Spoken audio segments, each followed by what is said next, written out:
Hi, everyone. Before we get into today's topic on our Big Blend Radio Happy Hour show, which is all about picnic parties and getting out into nature, I wanted to acknowledge that we recorded this episode a day before the Grand Canyon fire happened at the North Rim. I had mentioned on the show about a magical moment of, sitting at the lodge, the historical lodge that overlooked the canyon, and watching the sunset with a glass of wine. And this is a memory very dear to Nancy and I. And sadly, this lodge has burned down again. This is the second fire, actually, since it was first designed. We just want to let everyone know that all of those who are affected by this tragedy, including the park staff, the visitors, the employees, like we were just saying, and also the first-time responders. We want to say our hearts go out to you, and we want to thank those first responders for all that they're doing for the fire that still affects the region. Thank you so much, and let's get to the show. Welcome to Big Blend Radio's virtual cafe. Pull up a seat and let's find out who we're having a happy hour conversation with today.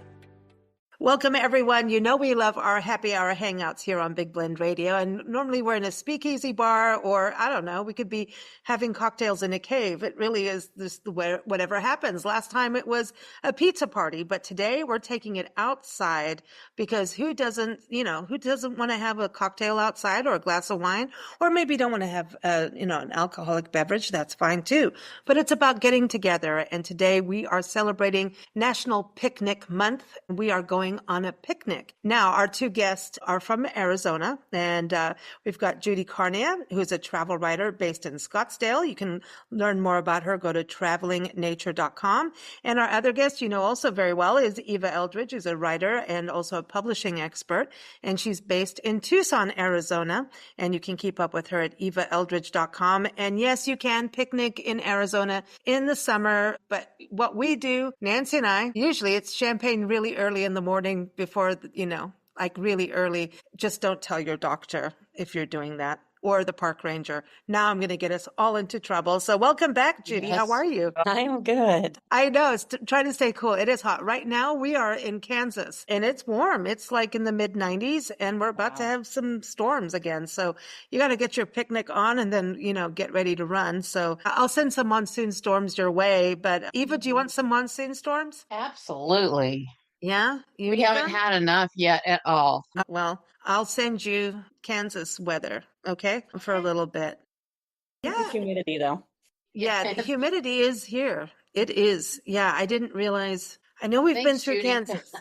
Yeah, the humidity is, it's a little swampy, but they don't have any alligators here. But they do have lakes. It is beautiful. And what I do love about the Midwest, and this does tie into picnicking, is that I see a lot of people, even in the neighborhoods, put in pollinator gardens. And I think that is fantastic. So they're trying to kind of keep to their prairie roots. Judy, I know you lived in Chicago, and wouldn't you? The Midwest is doing pretty good. Have you noticed any of that? You've also just recently been in Chicago. Have you noticed any pollinator gardens in the Midwest from living there and traveling through there? Well, I was just I was staying very close to the lake on the south side, and they, just the fact that Chicago has so much lakefront, it's parks is amazing. But I was walking past one area where they look like they're trying to, create a meadow type with all the different flowers and everything. So that was really cool to see. That is cool. Now, Eva, I think you've got a pollinator garden in your backyard. Actually, your front yard too. Front yard is a little sad right now, Aw. but the backyard seems to be hanging out and there's stuff still blooming. I have shade cloth up over it. So parts of it are doing pretty good. I think I'm not pollinating. I'm supplying the birds with cool areas and chiltepines, and they like digging up the garden. The birds are pretty happy back there. That's cool. That's the thing. It's when you go on a picnic, it's not just about the humans. It's about connecting with nature. And I want to go to Judy on that because Judy also does forest bathing and leads forest bathing, walks and these amazing excursions. And I think forest bathing, I want to go back to what that is, Judy, before we get into it. What is it? Because sometimes people think that we're taking a bath under a waterfall in a forest or something. We don't actually have to take our clothes off for this, Certainly but you don't do could if that you here. want. You have a lot of water here to see, but I lead forest bathing at the Boyce Thompson Arboretum, east of the city, and at the Japanese Friendship Garden, which is smack dab in the middle of urban Phoenix. And it's a very slow meditative process. We're not trying to get anywhere. We're just trying to be present and become aware of our senses and just really, bathe in the nature that's there. Just kind of taking your time and being present. And actually noticing, like, instead of just looking at the tree, looking at the bark, looking at the leaves, looking at smelling it, hearing the birds, feeling the bark, the plants, whatever, the breeze. Yeah, it's kind of taking in everything, not you're just calming what you're me down. seeing, taking in everything, right? Getting grounded. And yeah, it really does improve your physical and mental health. Do you ever hike barefoot or go on walks barefoot? I'll go, actually. Yeah, I had on sandals. I went to the Arboretum there, Morton Arboretum, and my sandal was hurting me, so I took them off and I was just walking on the path. And yeah, if I'm at the Arboretum and it's, a good temperature, then we actually start off in the picnic area and it's very sandy. So certainly in that part, I will take off my shoes and yeah, it really grounds you. It's weird taking the shoes off. Back in the day when I used to perform and sing, I really took my shoes off. It wasn't just because Janis Joplin did it, but she did actually wear shoes. But I kind of learned but it made a difference. I felt like I had more balance, and because I've been known to fall off stage before. It's true. No, really. But if you wear shoes, it's like another thing you have to think about for some reason, especially if there's any kind of heel involved that I cannot do. That's not happening. I'm too much of a tomboy, never good at heels. But if you take your shoes off, I feel like I can do anything. But I don't think I want to do it in the heat in the desert, especially around cholla cactus or anything. That may not be the thing for me. Well, it does slow you down. Yeah, that's a good foot, it slows you down because you do have to pay attention to where you're putting your feet. I'm barefoot now. I'm barefoot every single day. And then as soon as you have to put shoes on, I'm like, ooh, that's not my thing. But Eva, are you wearing shoes? I'm just like, what are you wearing today for your picnic? Are you wearing shoes? I am very flat-footed, and if I don't wear shoes, I hurt. My feet hurt really bad. So yes, I wear shoes everywhere. I have very pansy feet.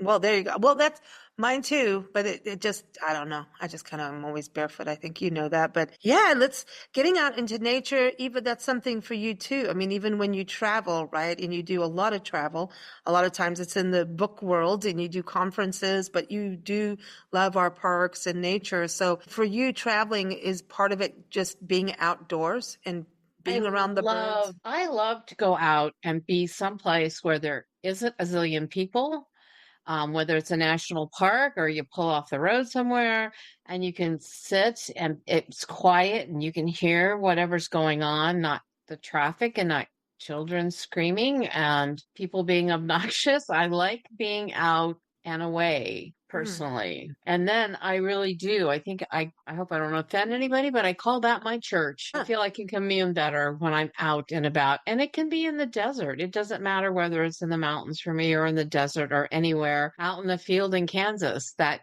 I do the same thing there. So I just like to be away from the noise and the confusion of other places. So Judy, because I know you have maybe a group of people with you at times, but is it also, I did this interview on a book called Clamor, and I really encourage people to get that book. Chris Burdick is the author, and he's written for The Atlantic and New York Times, everything, science journalist. And he told us that he did all this research on the impact of sound, and it was during COVID when things quietened down. During COVID, the cities weren't bustling and nature started to change, as we all know. And he said the sound, it actually increases our blood pressure. And then I look at noise pollution in parks. I really wanted to do, and I'm still going to do it, this project of recording parks so that those who are visually impaired can hear the park. when we sit down at a picnic,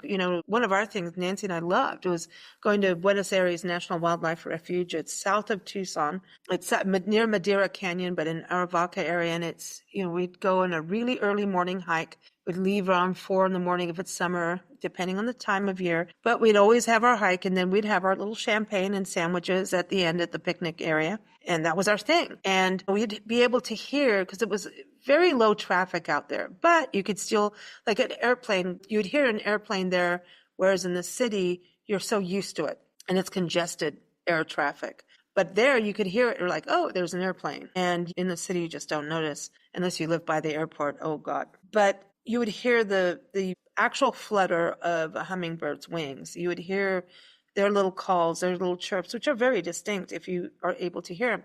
But as I started to even record, just even on my cell phone, I realized I was in a park a few months ago, try to do it, and I could hear trucks. I could hear cars. There was no way I was going to be able to get a clear sound of nature, even out in the middle of nowhere. You have to go way, way, way out in the middle of nowhere. So I feel like our sound is an issue. In the work that you do with forest bathing, does that come up about sound and getting part of it to get out and away from it? Yeah, one of the thing I start with is a meditation where I have people become aware of their different senses, and one of them is, just what are you hearing right now? And like I say, at the Japanese Friendship Garden, we are right in the middle of downtown Phoenix, and there's a highway right there, and so you can always, and there's a playground next to it, but people will say, like, I didn't hear the birds until you said that, like by really trying to listen, or if a hummingbird comes by, you hear it because you're really trying to listen. And some people are like, after a little bit, like the car sounds went away, like they kind of just went to the background, and I was really paying attention to the birds or to the water, because there's a little waterfall there. They're listening to the water, to the birds. So it is, by concentrating on nature, you are able to kind of deal better with those urban sounds. I live, right in Old Town Scottsdale, lots of traffic and leaf blowers and all that, but I still sit outside in the morning and listen to the birds, and whatever other sound is going on, I'm just concentrating on the birds. That's a good point. So it's almost like we can be selective, and it's your choice on what you want to hear. So it's like if you're on your computer and you can change the volume on something, that's in a way. Right? So you can say, hey, I want this up. I'm going to do that. Be your own sound engineer. That's a good point. Yeah, the bird thing in the morning, that's it. And you know what? In Kansas, they have doves. I know this sounds ridiculous, but back east, you wake up to cardinals and all these other wonderful birds and mockingbirds. And here, we've missed doves. And I know people think we're nuts, but like, we are used to, living in Tucson and waking up to doves. And then all of a sudden, when you get into the western side of the country, you start like, oh, there's doves again. Oh my gosh, they have doves. You get all excited. Even, you know how we are. It's a very exciting thing to hear certain birds. So I love what you're saying. In the morning here, if it's not 110 out, I have my windows open in my bedroom, and it's really pleasant to sit here and listen to the birds, including the doves and other things, the cardinals when they go off, or the quail, or the other birds that I can't identify that are peeping and chirping all over. Yeah, it's a really amazing thing. That's the best way to wake up. Dawn's chorus. It's that's the way to be. And if you can stay in that track for the rest of the day, you'll be happy. But then if you let all the other sound in, it's like, come on now, But it is, I love that's what you're doing, Judy. I think this is great. And I think, Eva, you're right. Everyone open your doors and get that fresh air in and hear those birds in the morning. Not so much right now, okay? It's a little hot. But, okay, so we can have breakfast picnics. We do all the time. So when it's really hot out, go do your early morning hike or adventure or whatever, and then have your breakfast picnic. Do you ever do that, Eva? Or I know you're a night owl, though. So she might have an evening picnic. No, not really. That's okay. Not or when it's early morning and it's cool, I'm out working in my yard. Yeah. That's Yeah, a good I'm thing. out in the garden when it's cool, but it's not that right now. So Yeah. Well, maybe I love that everyone that's tuning in for a typical happy hour show is hearing all about birds. It's like a whole different happy hour. So, Judy, for you, breakfast picnic, or is it always a midday thing? Anytime, depending again on the season, yeah. But if I can be outside, then Mm. yeah, it's doesn't matter what time of day. If I can have a Yeah. snack outside, then that's gonna be what I do. Yeah, I think it is the way it is. It's like go with the season, go with what you're doing. And so a picnic could be any time. And yes, you can have picnics with wine and champagne. Hmm. Yes, you can, and we do.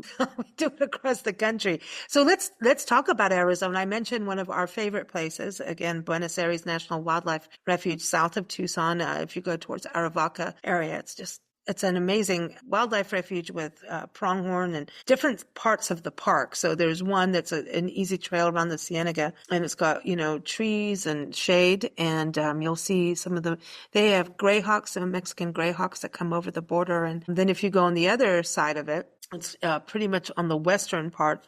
You have to drive there. The other part of the park, you actually have to go on a private tour with them. That's where you get to go on a drive and you do the pronghorn trail. You can drive it or you can hike everywhere too. And you can see pronghorn, and depending on the year, sometimes you see the new babies and wildflowers, and it's just magic. And so we used to do that. Like we'd have a breakfast like early morning. Everybody's still sleeping and we're having our champagne brunch, but we've also already hiked. So we are allowed.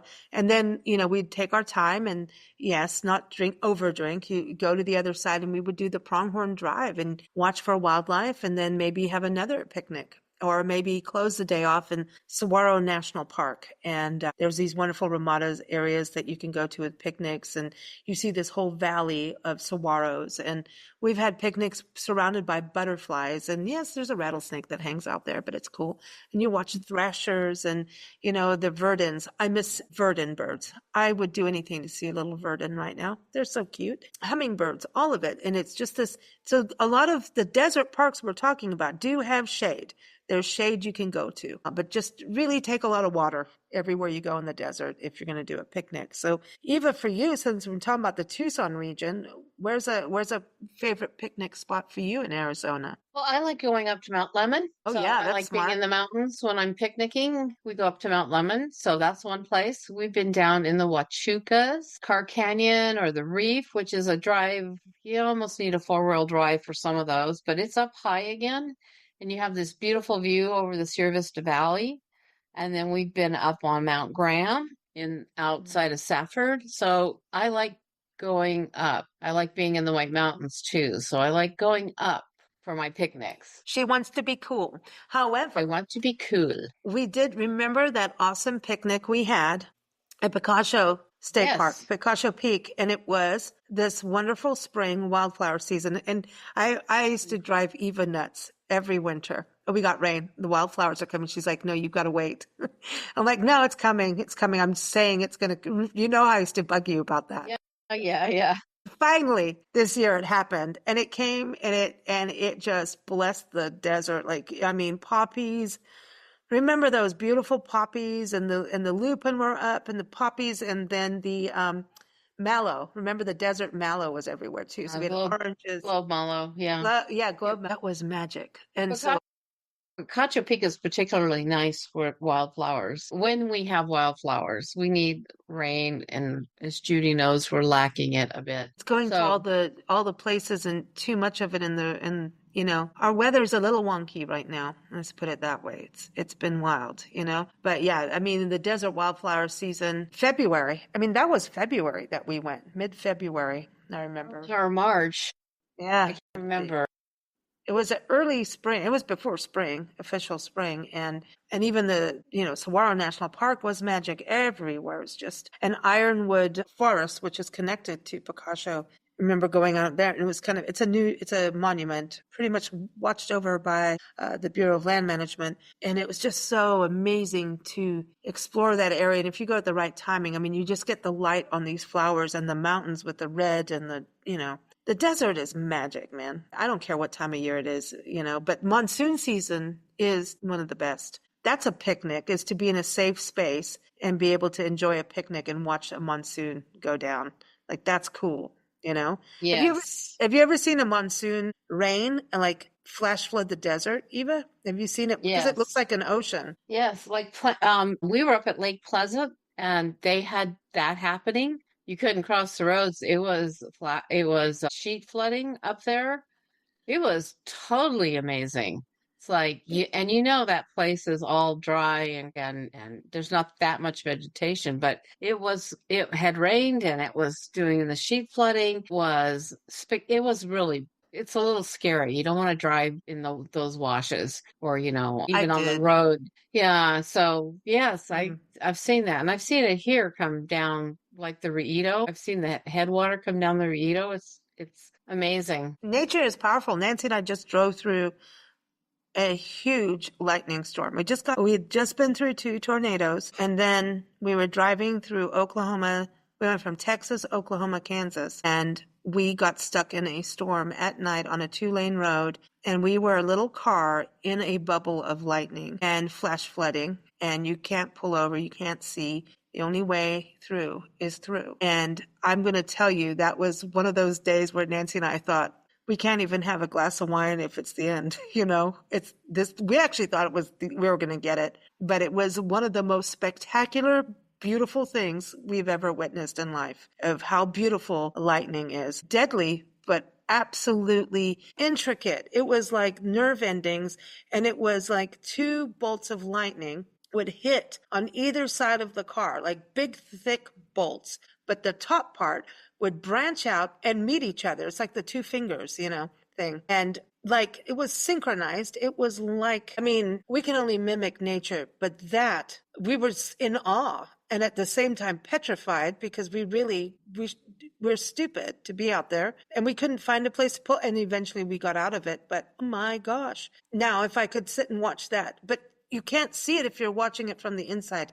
We were in it. So that's not a picnic moment, y'all. That's a white No. knuckle. Hold your steering wheel and you better start praying to whoever you believe in at that point. But I don't know how we got through it. But I would love to return into that without the danger and have a picnic. Nothing, I don't care. I love the arts and film, but nothing beat that. No way. But I used to love watching monsoon storms just for that same thing, is you just realize how powerful nature is, So that's cool. Now, what about you, Judy? Have you seen monsoon storms in Scottsdale since you've lived there? Oh yeah. Wind cool. whips up, yeah, and the sand blowing in the air, the dirt or whatever. Yeah. Yeah, It can be a little to go. Bring my cushions in from. Everybody run outside quick. Yeah. Yeah. It's magic though to watch, huh? Like, do you feel it being so connected to nature? Do you feel that electricity when it happens? Yeah, I love just watching the wind whip around, and because so often it's very still here. So it's a powerful, and then it's gone. Like you see it coming, it blasts through, and then it's gone. It's like the haboobs, man. Right. Did I pronounce it? I have to be careful how I pronounce that one. Yeah. But like, that's insane. That's what, doesn't it? Eva, it's really more like Marana North, right? Or that area that gets them? We don't get it here as much as the Phoenix area gets it way worse than we do. We get a lot of dirt in the air, but we don't get the haboobs because we aren't flat. We have mountains all the way around, and that actually kind of cuts down that effect. But I've seen it go through Scottsdale, but Surprise, my brother and sister used to live there, and I wasn't there, but they showed me pictures. It's brown coming towards you. And you're like, yes. Here it comes. Yeah, you can see it in the distance. So this big wall of brown. And it's dark. And I've been I've been hit with one of those on the freeway driving back from Phoenix, but it was on the Casa Grande side with the blowing, the signs blowing dust. Yeah, we don't get that effect here. I haven't seen that effect here, and I've been here forever. Yeah, no, it's the Casa Grande side that's where I was thinking. Yeah, and on the monsoon thing, I remember once when we moved in, we lived in 29 Palms, right outside Joshua Tree National Park, and a friend had flown in from Boston, and we were taking him to Vegas, and we were going to drive there, and it's the backyard. We do this back road through Nipton, and you go through the Mojave National Preserve and everything. It's awesome. The Mojave Desert's cool, man. And I told him, we need to go. A monsoon storm's coming. He's like, no, it isn't. Look, the sky is blue, right? And it was completely blue, a few clouds. I'm like, no, it's coming. And you can feel it and you know it. Anybody living in the desert, you can feel when it's coming. You really, I don't care if there's like only a few clouds, but you learn to recognize the clouds, the temperature change, the humidity. You feel it. I don't know how to explain it. I know we're going to get nailed tonight where we are.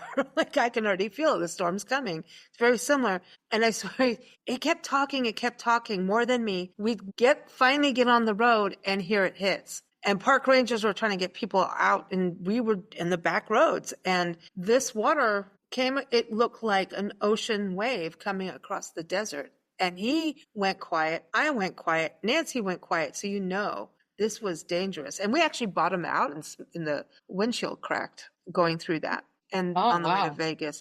And we got stuck in Vegas because they had such a huge monsoon storm. We got stuck in Vegas for like 3 days. And, but I won enough money to pay for the entire thing. So that was cool. Talk about a picnic. We had a Vegas picnic, but man, did we smell like smoke for those 3 days? Everything was smoke. We just smelled like cigarettes walking around. So that part wasn't fun. But yeah, that was pretty intense. But yeah, Judy, so where are we going in the desert for a picnic now that we've scared everybody about desert storms? This is just rare occurrences, everyone. Storms are actually rare here.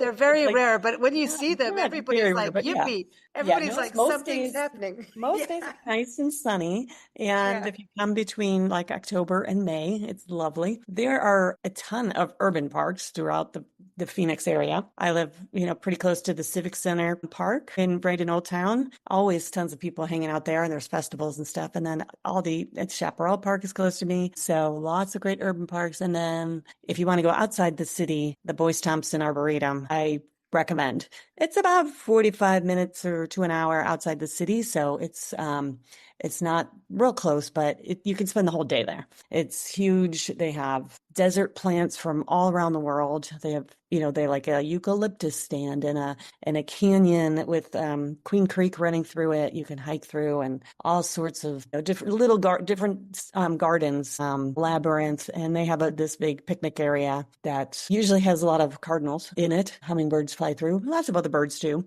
But the cardinals know that's where the food is, so they tend to hang out and will come right up onto your picnic table.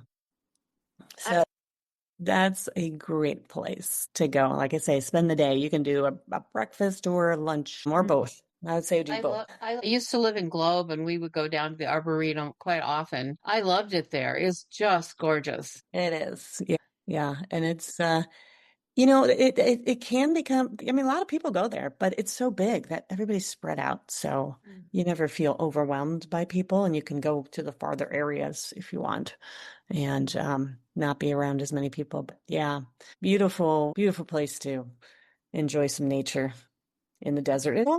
Desert plants, but they're gorgeous. I think some people think the desert is like this barren place, but of course year round. Also have a really interesting cactus collection in the greenhouse. Yeah. Really interesting. And they tell you where the cactuses are from. It's like, I like that too. Mm-hmm. That's a thing. And year round, like what you said, Judy, too, is the desert. Tucson, especially because it's got 5 seasons. When monsoon is behaving itself and doing it on time. But, you can go in the summer and see wildflowers out in the desert and you just have to realize what they are. And I think a lot of times people go to the desert and it's just not like in the East where you have the big showy blooms. There's some incredible blooms that happen with cactus in the desert, obviously. And especially the night blooming cereus is a unique thing. But in the summer, there's all kinds of flowers. You just have to change your eyesight, I think. Like you say about change how you hear. It's the same thing as how we have to change how we look, And there's like fairy dusters and everything has a time and a schedule. But to your points, both of you, Arizona has mountains. You've got Flagstaff, you've got Mount Lemmon, like what Eva was talking about. So you've got waterfalls, you've got a little bit of everything. And Arizona is a beautiful state. Of course, you've got the Grand Canyon. And one of the best picnic spots is the north rim of the Grand Canyon. It's a beautiful spot. I don't know if either of you plan a trip there. Oh, you must. Yes. My gosh, I'm serious. We went there 25 years ago, And that's when we first became Southwest Blend back in the day. Now we're Big Blend, but we were Southwest Blend. And we went to the Grand Canyon, and we went through Page, Lake Powell, and all of that area, the Vermilion Cliffs, which are incredible. And ended up the Grand Canyon. That was my first experience of the Grand Canyon. And then a couple years ago, I finally got to the South Rim. And all I'm going to say is, like, I'm like Eva, go to the north if you want less people and you want some calm and some extra greenery. I know that they've gone through some fires recently, but the south is so busy now. It's like a zoo. I don't know. I'm not knocking our Grand Canyon, but there's just so many people. I don't know. Kevin Fedorko wrote a book about him and his best friend walking across the Grand Canyon. Reading that right now. No way. I interviewed him. I've got to send you that interview. Yes. Yeah. They walked it. I Yeah. mean, that's insane. Very, very different. That's a friendship that, like, they almost ended up not being friends over that. It's like, what could go wrong? Was that rim to rim or the length? The length. Wow. Wasn't the length? You're reading Yes. it. So, yeah, the Mhm. length, the floor. And so you got tribal lands, and they, of course, he's a journalist, and his friend's a photographer. And yeah. It's insane what they did. Walk in the park. Yeah, thank you. Thank you. Yeah, even talking to him, it was actually an emotional conversation because of the sensitivities to the land and the people. It's not all what you're going to think, on the management of the land. And now it's, a little, yeah. But anyway, that's a book. Good book call. I'm glad you're reading it. It's cool. I just think, people that do those epic adventures like that, because there's days where are you going to live? And they went through and there's a documentary as well. I believe it's on Netflix that the photographer, McBride. Oh, yeah. Pat. Was it Pat? Pete, I think. Pete or Pat. Yeah. Okay. Yeah. He's getting married. I know that from Instagram yesterday or the day before. Finally, yes. But yeah, so congratulations. Gorgeous. Yeah, But so I think this is so cool. But the North Rim, I would highly recommend that. Eva, have you been to the North Rim yet? No, we haven't done that actually. I've been, up through Page and on the other side of it that way, but we've not actually gone to the North Rim. So I have been I've hiked the canyon 3 times, including the Havasupai. I have not done like any major hiking adventure. That's pretty cool, man, Eva. Yeah, it was. Yeah, we did 3 different trails, and it's quite the experience. You can look over the rim and see the Grand Canyon, and it's like, oh yeah, wow. It's way different when you're inside the canyon. That's what I've heard about people that are rafting it. It's like that's when you really understand it, is actually from the bottom, not the top. It's when you're at the bottom. Well, it's 2 different views. It's not like, because there's places, like if you go the whole Colorado plateau, there's areas like in outside the Painted Forest, Petrified Forest National Park. And you go, there's areas where you can see this view of just how the plateau is. And of course, you see that in the Grand Canyon. So it's really immense. And then there's areas like when you go in Colorado, like when you go from Utah into northern Colorado through that plateau area and towards, near Moab and Green River and all that area. I'm hoping I'm getting my map straight in my brain, but I just know from driving it. And there's places you can pull over and just see how immense this was. And you can only think what it was like a millennia ago, It's mind-blowing from the top. Stunning. That part of the country, that landscape, Utah to western Colorado, is stunning. It's mind-blowing. It is absolutely, it's like the lightning thing I was talking about. It's like some of that's just jaw drops you. And then you're going to have a picnic. And then, the picnic is so weird because it's like, it's surreal. The whole thing is surreal when you have a picnic in a place like that, which we've done. It's like we sit there and like, who the heck do we think we are having a picnic in this grandeur, and it's like the Black Canyon of Gunnison. Like that's insane too.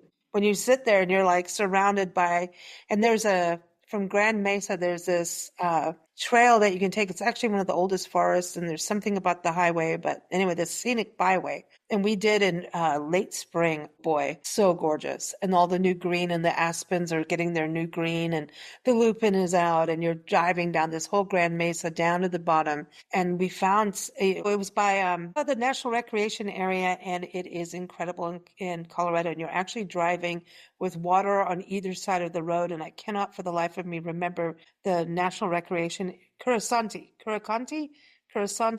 I'm not pronouncing it right, but it is incredible. And we found like mountains that you would think were in Europe. So you're these just incredible mountains, forested mountains with like lakes, pristine, like turquoisey, blue, green lakes. And you're looking down over it going, holy cow. And then I watched someone hike down there and I saw them at the bottom going, how did you do that? It's like incredible. And you're having a picnic going, this is it. And that to me is the way of life. If we can do more of that, wouldn't we be happier in life if we did more of that? That's surreal, because it's real, right? So Judy, do you feel that way too as part of the nature therapy is when you actually are in these areas and it's kind of like we could be doing more of this and we'd be a happier society if we did more of that. Yeah. In the park. Yeah. Everybody needs more nature.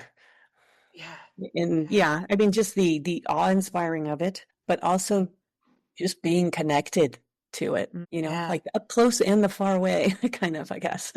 Yeah. Well, it impacts us. I mean, we evolved with nature, so we need it. I think when we're in those ancient places, well, everything's ancient, right? But you see the ancient. It's like verified. It's like, this is real. We're ancient. When you're in a housing development, it doesn't feel like you're on ancient land, but you still are. But you don't see it. But if you go out to these sites, you're like, holy cow, man, I can see where dinosaurs were, and then you feel like, wow, I'm in this special place. But in fact, we always are. It's just what we've done to the land. But that's why we need to protect those places and be there and have those picnics and be in awe. And nature's inspired every single thing humanity has created, from airplanes to cars to even fashion. Nature inspired everything. But let's talk food. Judy, what's in your picnic basket? I mean, does it go by time of day? Like if you're in Arizona, do you have Arizona style foods? What's in your picnic basket? This is important. I'm more of a like snacky picnicker. So I would just bring like a bunch of fruit, some cheese, some gluten-free crackers or plantain chips or something, and just more that kind of snacky stuff. I'm not a big baker, cooker, prepare. I'd rather just grab a bunch of stuff and easy stuff. Yeah, just kind of pick out, some nuts, mixed nuts or whatever. That means you can take it on the trail, so you can have a picnic anywhere if you do it that way. Right. Yeah. Now, to drink, because you are allowed wine. Now, do you do wine picnics ever? I do it when I'm traveling more than when I'm at home. But probably something light. I mean, I mainly prefer red wine, but on a picnic, I'd probably have some Prosecco or my favorite lately is Vinho Verde, the green wine of Portugal, which is kind of like a white wine, but with a little bit of bubble in it and very refreshing on a warm, just perfect for a warm, sunny day. Yeah. There's something about bubbles and you know what? The birds know. Every time we open champagne, or it'd be Prosecco mostly, we're not doing the high-end stuff. We do not take high-end stuff out in the bush, but you could. I mean, when we lived in Africa, when we did safaris, at the end of the day, you had sunset at the safari, and they would make like high-end drinks. I was too young for that. But cocktails at the end of the day in the bush, watching animals, like that's the best. Yeah. That is the ultimate happy hour. Happy hour, I remember there was a place, Treetops. I think it was a Treetops with the watering hole. And you could sit and watch the animals in a watering hole come out through the night, and people are drinking their drinks, watching wildlife. I don't know any other better happy hour than that, other than music, right? But I think the animals will always win. But that is the ultimate. That is, you can't get better. A real watering hole next to a human watering hole, and you see leopard come down, and man, and a lot of national parks in Africa do that, where you are by the river and you can watch hippos while you're having a cocktail. There's nothing like it. No. So Eva, what's in your picnic basket? And this gets dangerous because number one, Eva knows how to cook. She knows how to bake. I mean, you could have any food in the world and like allergy, like gluten-free. She knows how to do it all. Vegan, you name it, Yeah. Not so much, but anyway. That doesn't mean that she gets annoyed with that, but she'll do it. Like she knows how to do it. Let's put it that way. You have to be a good friend. Okay, so our picnic baskets are usually cold cuts, and we've reverted back to tortillas when we're traveling because they're easier to handle. So we have cold cuts and cheese, and mustard on a roll up. And then we might have fruit with us. I like to take oranges and to drink. Yeah, I'm more for the iced tea for me. Jeff we used to have beer, and I don't drink that so much. I don't take that much alcohol with me. Sorry. Well, you did Maybe some limoncellos. I mean, I remember you making limoncello. Yeah, and maybe sangria. limoncello. Sangria. But I don't take that with me. I drink it here, but I don't take it with me. Yes, and we have chips. We almost always have some type of chips, corn chip, potato chips, some And silly salsa. chips. Not always. No? Salsa's All right. messy. Well, because salsa's messy, Flies do get right? in it. I mean, it depends. If we're in the R pod, that's a different world. But for regular picnicking, just roll-ups for me. And it's nice. We pull off on the side of the road and they say, here, how about here? It's like, oh, perfect. Let's eat.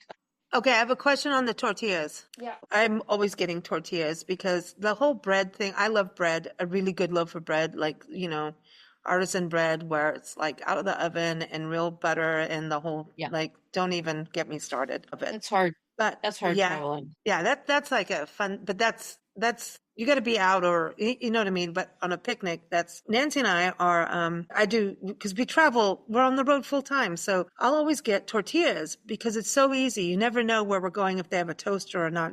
And by the way, everyone, Judy Carnier does what Nancy and I do is we pets it as we travel too. We all do hotels and B&Bs, and we love our bed and breakfast people and vacation rentals and everything. But we work through trusted. We don't work. It's not work. It's through trusted house sitters where you stay. You are immersed in the community you are in because you're in a home and you're taking care of people's animals and their gardens and their indoor plants while they travel, and you get to be in a home and in the community, which is awesome. Do you like it, Judy? It's cool. I love it. Yeah. I know. Yeah, because like you say, you have a whole home, plus you get to hang out. I only do cats pretty much. So I get to hang out, excuse me, with some cats. And yeah, you're in a neighborhood. You're not like on a strip of hotels, And you can eat healthier. You can eat healthier. Though if you look at me, you'll realize I haven't been good at that. But it's cool. And Eva, you've had people take care of your home and your pets. So it's cool, right? So you've been on the other side of it. Yeah, I have challenging dogs or a dog. It's just one challenging dog at a time. Yeah, they're beauties. They're all lovely. Yeah, and so we do that kind of thing, but tortillas is what I always, because you never know if someone has a toaster or not. Now, Judy, I don't know, do you eat gluten-free bread or are you going to, because tortillas, you can do corn, right? Yeah, I'm just not a big bread. I don't like bread that much. Yeah, just not that into it. No picnic sandwiches for Judy, but I want to tell people I do have links to articles with recipes, picnic recipes and picnic fruits and veggies and things you can take. So all that is in the episode notes. But tortillas, I always buy tortillas because I can always heat up a tortilla on a stove with cheese. Obviously, quesadillas is a thing.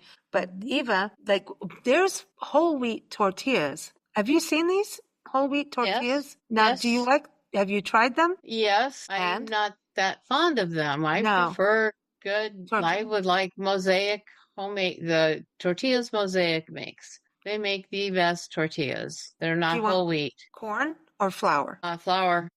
Okay. Now, corn tortillas for me have to be cooked. I like corn chips. I love corn chips, but I don't care for the tortillas raw so much. Or, soft. I like them crispy. Go figure.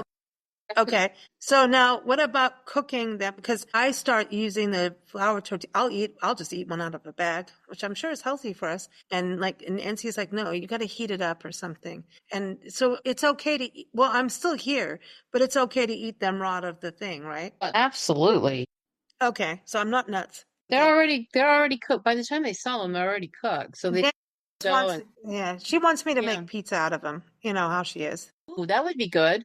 That's what I do. Or take pita bread and make pizza out of it. That's what I do is pita bread or tortillas. And she wants me to do the melted cheese thing. That's what she wants, the cheese. So I think Judy's on the cheese boat with us. I'm good with the cheese. Yeah. Definitely. Okay. So for snacks, instead of regular crackers that you don't want, right? Have you done baked Parmesan chips, like with Parmesan cheese that you just bake in the oven and then scrape off once they're cooked? Like it's toasted Parmesan cheese, but it has to be real Parmesan. And you take parchment paper and then you shred the Parmesan on there and then you bake it Eva will know better about this than me, and I just eat it. But you bake it or broil it maybe. I don't know. But it becomes Parmesan chips, and it's cheese chips instead of bread.